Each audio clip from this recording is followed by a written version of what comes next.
but you can't ride in it? How you got the drive, but you ain't driving it? Tune in, I can get you right in 5 minutes. Hit subscribe for these rides, I put my life in it. I used to keep it going if the outside was clean. Now I'm grown and I put away the childish things. You gon' have to do a lot more than wipe it clean. I could give you all the tools, you gon' like it reading. So tune in, tune up, lock in. It's D Brooks, dog. I'ma give you real life game by the book, dog. Tune in, tune up, lock in. It's D Brooks, dog. I'ma give you real life game by the book, dog.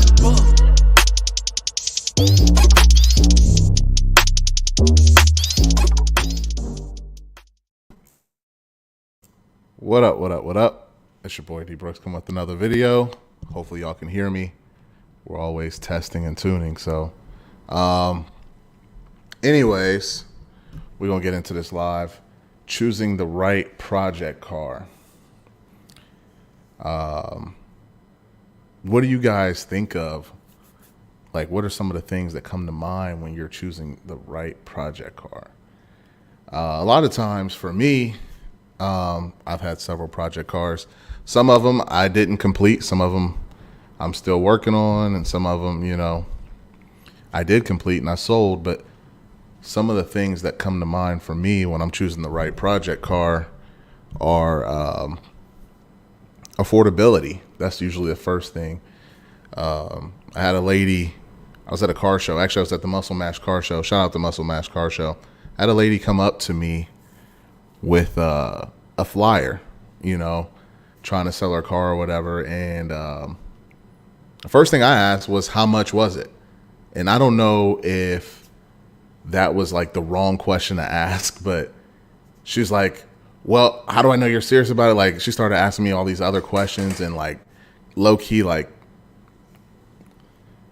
was like a little abrasive about it. And I'm like, look, I buy a lot of cars.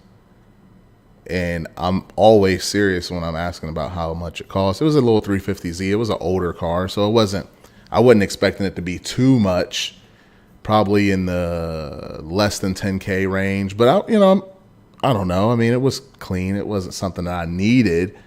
But if I could make some money on it, or maybe I might know somebody that's looking for it, she's the one walking around with the flyer. So, I mean, of course, I didn't know it was for sale. I wasn't there to buy a car, but she's like, I don't know how serious you are. I'm like, well, I couldn't be that serious because you're the one walking around with the flyer and I just became aware of the car. So, but anyways, for me, it's affordability. As far as like what I look at when picking out a project car, that's the first thing. How big is the aftermarket support? Yeah, you can get into like a fully, customized, one-off build and fabricate everything yourself. Yeah, that's cool if you have that skill set. But if you're, like majority of everybody else, you work, you got, family, your time is split. Having a project is fun if, you can get parts and different things like that.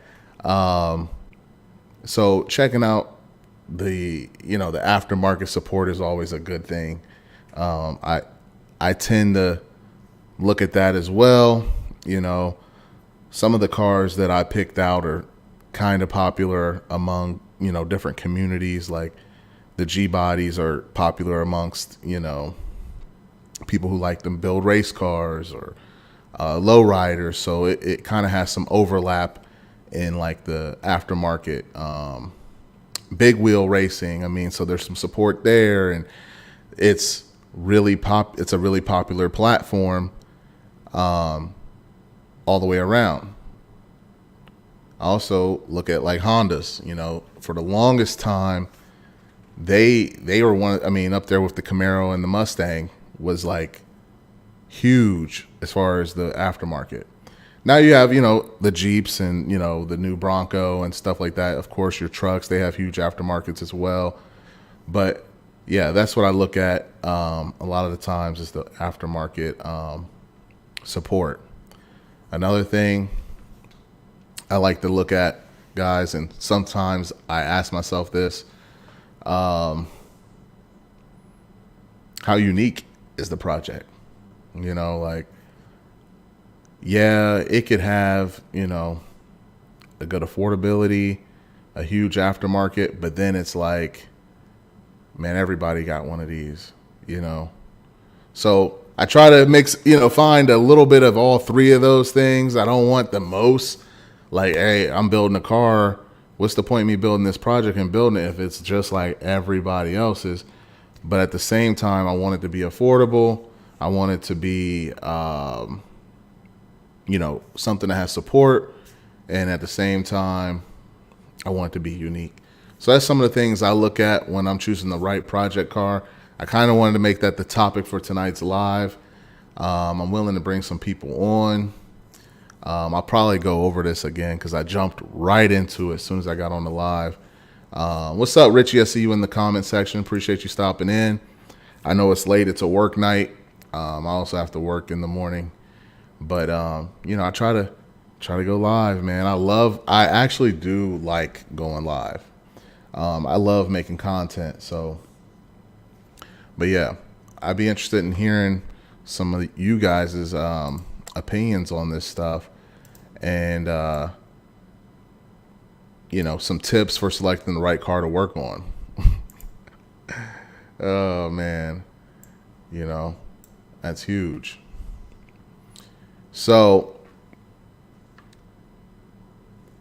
the cool thing about building cars is you get to know a lot about yourself. You know, you're like, man, this is difficult, you know, am I going to push through it? Am I going to quit? You know, sometimes you're like, man, it's going to be financially hard. Am I going to prioritize this over, you know, this, you know, going out with my friends. I'm supposed to be at a wedding this weekend. I want to go to the wedding, but it's a good weekend to get stuff done on the car. You start prioritizing different things and you can easily not get anything done on your project. And I wouldn't advise you to prioritize it over, you know, friends, events, and different things like that. But I would actually advise you to just manage your time to where you can do like an hour, maybe an hour and a half, you know, maybe 2 to 3 times a week, you know. That way you don't get too overwhelmed, you know, and sometimes you can get some stuff done one day. And then, you know, in 3 or 4 days, you bounce back in there with the parts that you needed to complete what you started like on that Monday or whatever. So that's why it's cool to go in there and do like an hour, hour and a half. And it might look like you didn't make a lot of progress that first hour. But that first hour might be just, you know, getting your parts in order, getting a list in order, and kind of figuring out where you need to buy stuff from. Okay, my lead times. It's a lot of project management that you have to do when you're doing a project. So I always tell people, you know, get an hour, hour and a half in 3 times a week. That's cool. If you can do an hour every day, that's even better. But, you know, there's going to be times where you can't get anything done or you're stuck because you're waiting on a part. So don't get too hard on yourself on a project. I'm lucky. I'm kind of blessed in a way that Jags is literally right down the street. So a lot of the times I can order something and go pick it up within an hour as long as I find out I need it before it's too late in the evening. But a lot of people, they don't have that. You know, they got to Amazon it or they got to order it from name your vendor, you know, whatever that is, the local parts store or whatever. I'm able to go down there and they got a lot of like, you know, race car parts. Not always the cheapest place. You know, I try to find the best deal on things. But if I can get ahead of it and have some like forward thought or like a little bit of, you know, project foresight or whatever, I don't know, I can get ahead of some of the parts I need and keep the project moving. But a lot of the times we get out there, we're so anxious to work, we don't even have the parts we need. So plan accordingly. I would always recommend that. And you know, like I said, don't overdo the time. It's not supposed to be something that takes time away from your family and keeps you away from the house. You know, it's just a little, you know, a hobby or something like that. At least for me. Now, if you want to make it your job, that's different. You might need to be out there 8 hours. Blue Smurf said, I definitely give 1 to 2 hours a day. And sometimes you're going to have,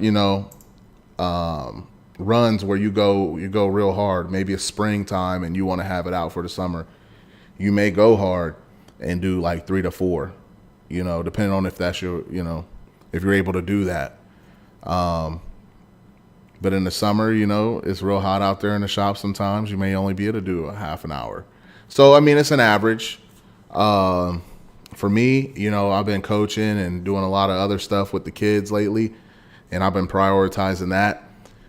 So right now I'm only really making content, and I'm not even doing a bunch of that. I hit a show yesterday. Like I said, I went to the Muscle Mash car show. Shout out to the Muscle Mash car show. It was a good time. But yeah, I mean, the biggest thing for me right now is being involved in my kids' life, and the cars, they'll be there, or they won't. But my kids, they're going to continue to grow, and that's real important for me right now. So I'm focused on that. But yeah, 1 to 2 hours, 1.5 hours a day, 2 to 3 times a week is probably a good starting point. If you can do more than that, that's awesome. I am going to be posting a link in here. I didn't put it in here yet. If anybody wants to hop in, I'll put it in the comment section. We could talk about it. Make sure you have a good connection. Because, we all want to be able to hear and see what you're talking about. Sometimes it gets rough when the connection is not very good. But I do. I still got the T-Type with the T-tops. I haven't done anything to it. I haven't done anything to the car. I got my other Regal that I did some work to. I put a new header panel on it. I haven't put that on the channel yet, but I put a new header panel on it. I've ordered a new grill for it. Kind of been tinkering. I got some wheels in the shop that I might put the tires off of that on, and that I had just bought some BF Goodrich ones. But no, I haven't done anything to the T-Type with the T-tops. What's up, Josh? He said, yo, been forever since I seen you. Good to see you. Hey, man, it's awesome seeing you on here. I see you got a family. Congrats, man. I appreciate you tapping in. Good to see you. Are you still working on cars, Josh? I know you were wrenching last time we talked. Is that something you're still doing? It has been forever. I think it's been at least, that was probably at least about 8 years. I don't know, probably 5-6 years ago. No, it might even be longer than that. Man, time flies. But yeah, the comment section, I have the link in there if anybody want to tap in.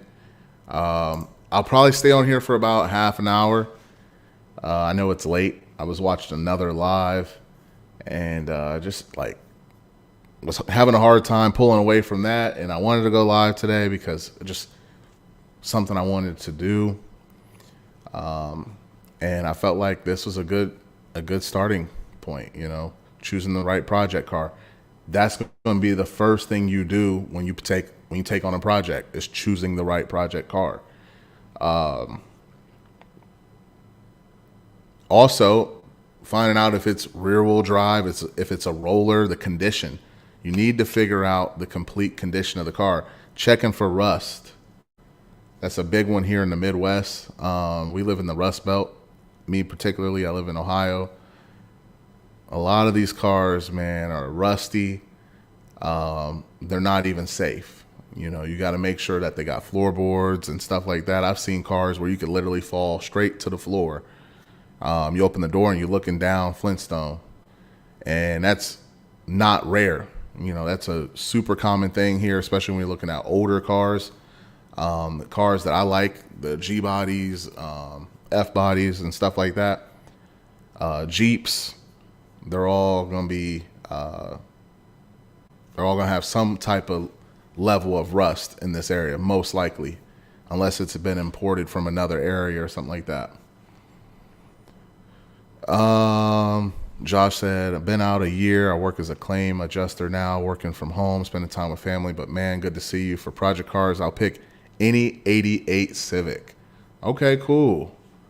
Yeah, man. I was just telling everybody, man, I like Civics because back when I was really heavy into the Honda game, the aftermarket was huge. And, you know, I was one of them guys, man. I used to buy a lot of eBay, like coilovers, and I'd buy them cars and, you know, put some eBay coilovers on them and some wheels and tires, and then I'd do like a quick paint job and I'd sell them. You know, that was like my little hustle back when I was like 18, 19 years old, all the way up to like 24. Buy a Honda, put some coilovers on it, some wheels, maybe some like GSR blades or some Fat Fives or something like that, slam it, sell it. And honestly, it was always a come up. It was an easy come up. The coilovers were dirt cheap, and the cars, man, they was hot. As long as they was 5-speed, they was selling. So now it's a little bit more scarce out there. I'm kind of in the market for like a little Honda hatch. I've been like just a little bit interested. Like if I see one on Facebook Marketplace, I've been just kind of reading the description. That's like the first level of like interest for me.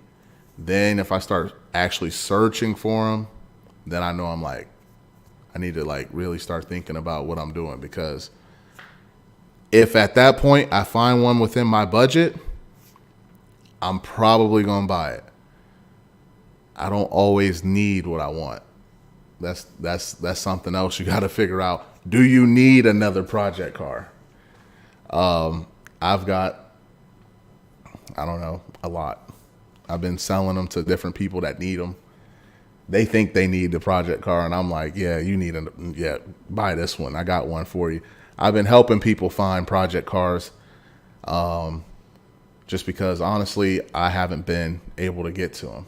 You know, there's certain ones that I really want to keep, but there was a lot of them that I was buying that was just like outliers that I didn't need to buy. You don't plan on selling the T-Type? I don't. I really don't plan on selling it. But I'm having a hard time, Smurf. I'm having a hard time with having my Regal that, you know, I've always had on the channel, and then this T-Type, which it's honestly a little bit cleaner than my car, as far as I know. It does have some rust issues around the T-tops, but it's got a good header panel. The floors have been redone. The interior is gutted though, but I got a full interior in my car. So I'm like, do I put together one good car out of two and get rid of my OG Regal that's been on my channel the whole time? Because with the T-Type, you kind of want to keep the 3.8. So I've been struggling internally with that, but we'll see. We'll see. You know, I got the shop for at least another year, and I'm just super busy, like I said, with coaching and, you know, doing the sports with the kids and stuff. So once I like lighten my load up a little bit, I should be able to hit the blocks running, but we'll see. I got a couple box Chevys too, so got to figure out what we're actually going to keep, because I want to actually scale it down to about 2 cars. As far as like old schools, I don't think I want to have like a fleet anymore as far as like old school cars. It's just a lot to manage, a lot of cost as far as like keeping them places and stuff like that. And I can really allocate my funds better if I have like 1 or 2. And that's a step in the right direction for me. Whereas I've had as many as like, I don't know, 16 cars at one point. So getting it down to 2 would be a good thing. But like I said, I got a couple duplicates in there, and I got to figure out which one I actually want, or if someone offers me the right dollar for one, I can easily slide it up out of here. That's how the Monte Carlo got gone. You know, he came with the right money, and it was time to go.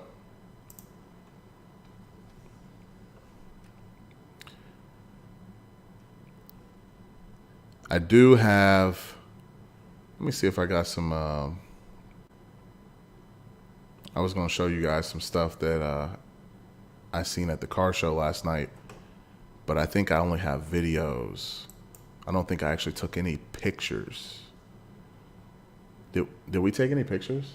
I don't think so. We just did videos. Yeah. I haven't really combed through the footage enough to actually feel safe putting it up here, but all I can say was it was a good time, and it was for a good cause. I'll definitely be back next year, and it was exciting. The kids liked it, you know, so I'll definitely be going back next year. It wasn't a whole bunch of like rowdiness either, which was, the older I get, the more I'm about being calm. You know, I don't need a whole bunch of ruckus and silliness. Like a whole bunch of silliness at the car shows and stuff like that. I'm starting to become that cars and coffee type guy. But my cars don't really align. I feel like that's a little bit different, a different community. So I got to kind of figure that out too. But probably going to end up wrapping this up pretty soon.